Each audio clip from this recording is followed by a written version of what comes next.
Hey Maddox, this is Daria from meshbuddyAddicts.com, and today I'm coming at you with a vlog for the second time.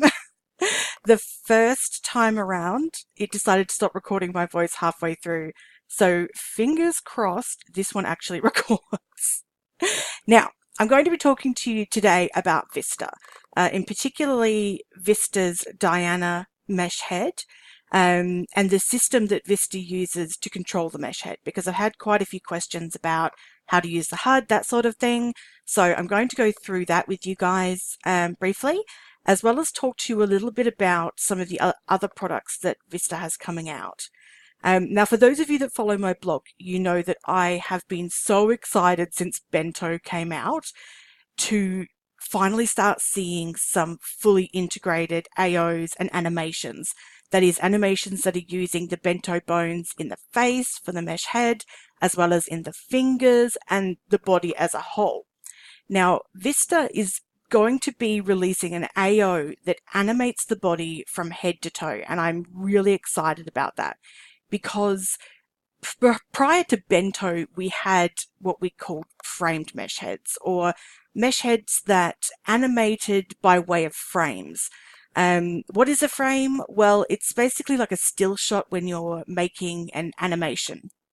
But in a mesh context, it means that you're wearing a whole bunch of different mesh heads and the texture is moving from one to the other to give the illusion that there's an animation going on, such as the lips moving to talk.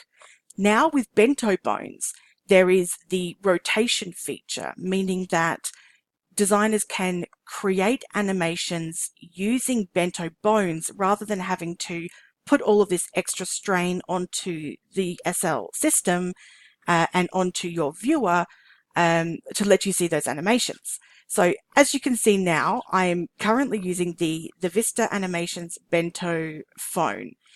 They've just released this phone and it is super cute, as you can tell. The phone has those sorts of animations built into it. So you can see it's animating my head, it's animating my hand, it's animating my whole body.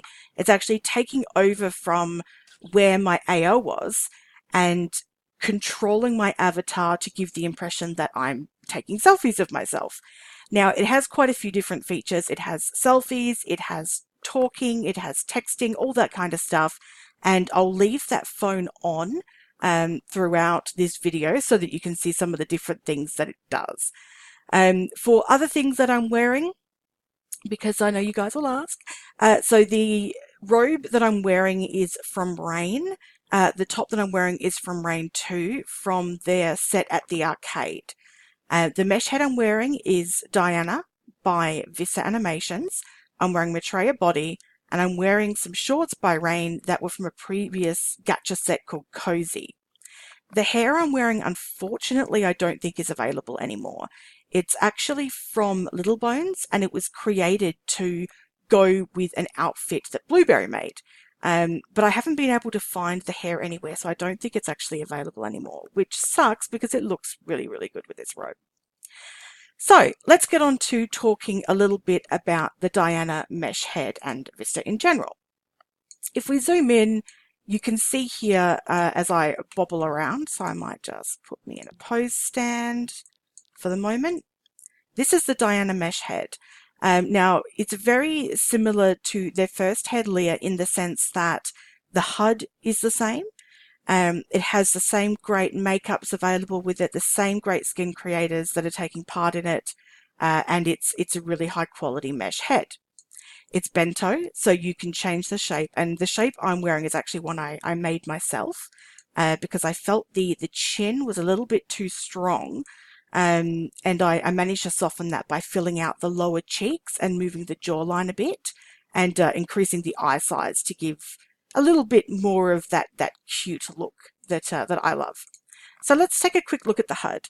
So with all Vista Animations mesh heads, you come with 3 different skin creators. So they've got YS and YS, Avenge and 7 Deadly Skins. They have 2 options for YS and YS, so there's with and without eyebrows. Avenge has 2 different options for their skins as well, and 7 Deadly Skins has the whole palette of their tones because they have a very, very large palettes. They've got 10 tones they can go through there. And as you can tell, as I sort of flick through them, they're really high quality. All of these skins are really awesome. I do love them all.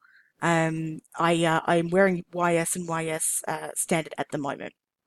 Now, the head comes with makeup, of course, and it comes with one of my other favorite things, which is this blend bar. The blend bar is what controls the strength. So I'm not a huge fan of super dark eyes, but I do love having some definition around my eye. You can see with these how it's got sort of it's showing there's eyeliner and an eyeshadow, which is awesome, and I really love these makeups in particular. So they have different colors and types and shades, and you can go from anything from, you know, darker to cat-like eye to just having eyeshadow and some undertone here, which is awesome. So if I go to this one, you'll see there that the phone's taking over from my my pose stand as well. But if you choose the makeup that you'd like to use, and you want to make it just a little bit softer, you can. as I continue to do my poses. It's seriously just so cute. I cannot get enough of this. Back she goes. We can control the strength by using the blend. So I can blend it until it's basically off. I usually keep mine about halfway, so it gives some definition but isn't too dark. Shimmer, you can also put shimmer on as well, which is a term that a lot of designers are using now for using materials. So to give it some reflection with light. There isn't a direct light source here, so you won't see that too distinctly, but you have the skin option here for shimmer as well, and that's to give the face that wet / plastic look. So remember though that if you are using these shimmer options, make sure you have in your settings. Make sure you have advanced lighting model ticked on. Otherwise you won't see them, and other people who have that option switched on might. So you might end up wandering around looking plastic and not knowing it. I say this from experience, people. So build. If I go to my build tool, and this is just an FYI in case anyone might be interested, because I don't have a direct light source to see those materials, one thing that I'll do when I'm testing is create a box, go to features, and just make it a light. I'll stop my work email from popping up there. So if I move this box, you'll see how it's moving across my face. It's changing that lighting. Well, that change in lighting is the materials. So you can see it reflecting off of my face. So this is just a really handy way to test materials and to see how you might look with those materials on. So I'll leave my little super brightish light box there, just so that we can see it a bit. And I'll go and turn on, for example, my skin shimmer. See how we've got that light coming up? And that is interactive light. So if I move this, you'll see they move along with me.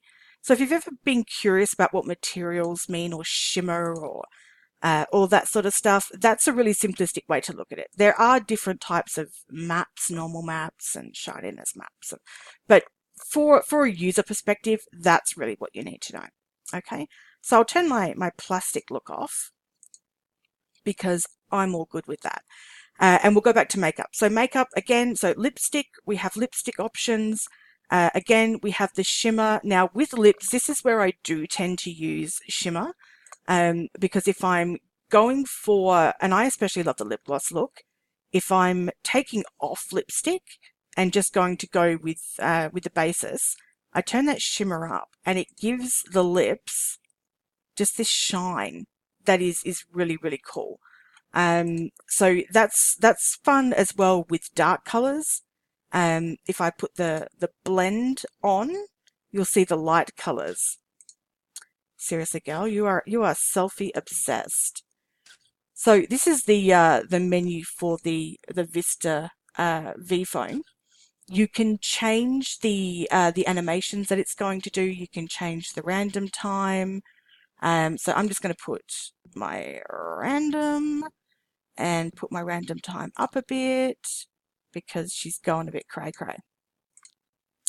All right, so back to the HUD. So we have brows, and there are browless skin options in here, so you can use their brows. You can use blend. Stop moving around. You can use blend to change how dark and how light they appear. Hair base as well. They have a really good hair base built in.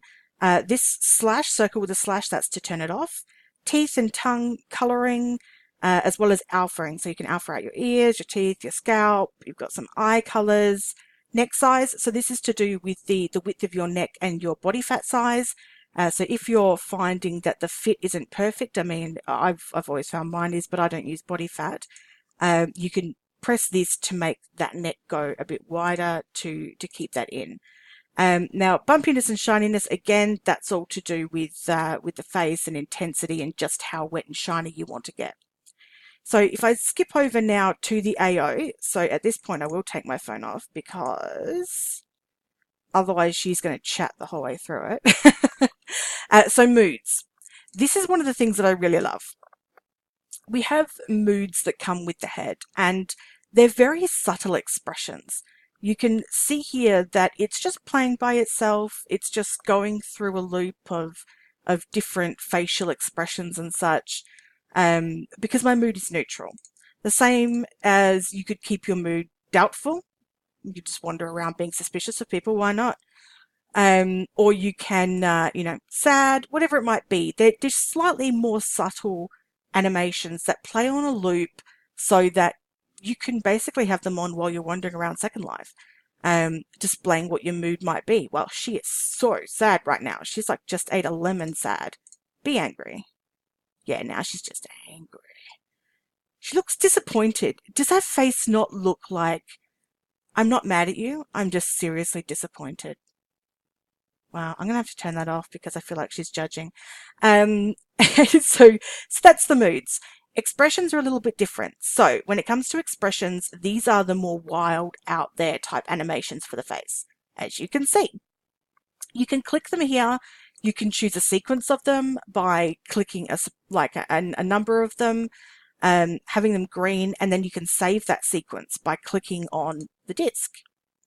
And there, anytime that I want to play this sequence or another sequence that I loaded up before, I click it and hit apply, and here's a sequence that I made earlier, where she's basically just cussing everyone out, then smiling. I'm not weird, I promise. You can stop that, get rid of them all really fast. Now, for photographers, you can change these animations into expressions. So when you're taking photos, it's difficult, obviously, to capture the moment it happens. If you press this pause button, she'll go to the main frame of the animation. So she'll go to the main, the main look of the animation. So, wow!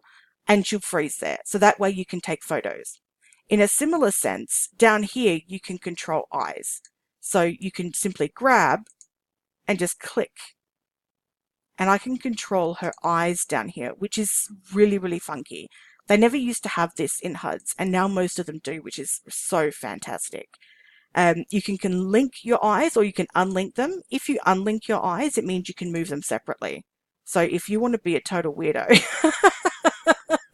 such a good look for me, you can change the way that these are looking.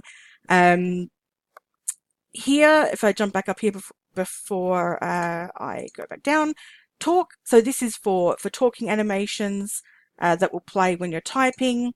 Stand, on and off, so pose stand, got your blinking, your eye AO.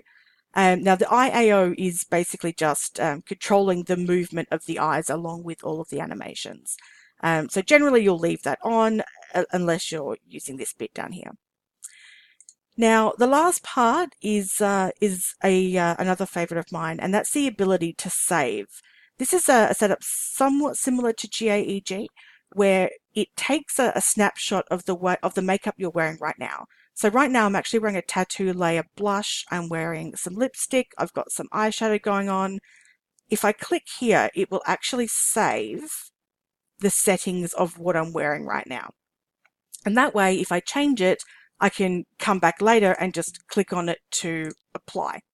I'm pretty sure these two are identical, so you won't see much difference there. Down here is tinting. tinting is a really good feature of mesh heads as well, especially when it comes to lipsticks. So when it comes to tinting, what you're doing is you're choosing the color area of where the color you might like is. If I want, say, a muted maroon, if I come here and just take off the lipstick that I'm wearing right now, go back here. If I choose lipstick, so it's highlighted, a muted maroon, I'll probably find midway down here-ish, because we're going between saturated, which is, basically more black in the color, to totally bright. The only pain is that these things are always really tiny, so they're hard to click. So if I go about halfway down, then I can choose from the depth here whether I want it to be sort of really light subtle of that color or really dark and bright and cray. So I can choose that and then change the color around here if I want to be tinting my lips. So a good trick with tinting, as you can see right now, it's not actually sticking anything onto my lips. So a good trick, oh, that's a glitch. That will happen. If I turn my shimmer off, is if you put the lipstick on just to make sure the layer's activated, then go clear, then we'll just go clear, and then choose your color before you start doing any messing around. You can see then it just starts to automatically tint. Because I had something on that layer before, it didn't automatically start altering that. So it's always a good idea to clear first. You can do the same with obviously all of these things: skin, hair-based brows, tattoos, etc., etc., etc. It has full functionality for that. So that's a bit of a rundown of how the HUD works, how the head works, for those of you that weren't too sure. What I'll do now is show you the other thing that I'm really excited about as I delete my fake light, which is the full body Bento AOs. So if I go into my animations, they've been kind enough to send me some to play with. This is one of their stands. Now you can see with the stand that it's pretty much exactly like what I would find in my Vista AO, and when the Bento one comes out, it is what you'll find in the AO. But I'm moving, and I'm moving my hands, I'm moving my face, I'm moving my eyes, I'm moving everything in unison. This is a complete package. There's no more dead face or random expressions happening while I'm moving around. It's all in sync with one another. And that is something that I really, really love. I think animations, now that Bento has come out, are just going to keep getting better and better. And Vista have always been my favorite animators. So I'm really excited to see what their AOs and other products are looking like as they come out. But the AO, when it does come out, just for those of you who are curious, you will have the ability to turn the expression off. If you want to be using your own expressions. So don't worry about that. So that's one of the stands. Then we get into some of the dancers, and they have some of their dancers at the Skin Fair at the moment. So there I go. And again, this is a dance that is fully Bento. So this is entirely moving my body. It's moving my feet, it's moving my hands, it's moving my face, it's changing my expression. My eyes are moving. And the realism of having your eyes move up and down and around with your movements changes a lot in terms of how realistic things look. Especially to me, I find that the fact that she's moving her eyes while she's making these movements makes them more real, which is incredible. So I have a few of these dances, so we'll go through some of them just for some fun. And there she goes again. The eyes are moving. They're moving down. They're looking at her hands like you might do when you're doing that kind of dance. It really makes a lot of difference. So I think the thing that I'm looking forward to, I'm looking forward to this full Bento AO. I cannot wait to see what they come out with. I cannot wait to see the sits, the stands, the dancers, the everything. Then I'm looking forward to seeing how it translates into furniture, seeing how furniture creators, if they do at all, create bento furniture that may take this level of realism to a whole different context, and not necessarily in an adult rated context, although I'm sure there's a market for it, but just into an everyday life in SL context. So that's it. That's my little blurb about Vista Diana. The Lia mesh head they also have out. Both heads are on sale at the moment for 2000 Linden. So they have a special going on. So get to Skin Fair, check them out, go to their store, check them out. The prices will be going up, I believe, after Skin Fair, but we'll find out more details about that as it comes. In the meantime, drop a comment below. Let me know what you think. Do you like the Vista Animations heads? Are they your thing? What would you like to see more of from them? And what are you excited about seeing come to SL? Talk to you soon, guys. Bye.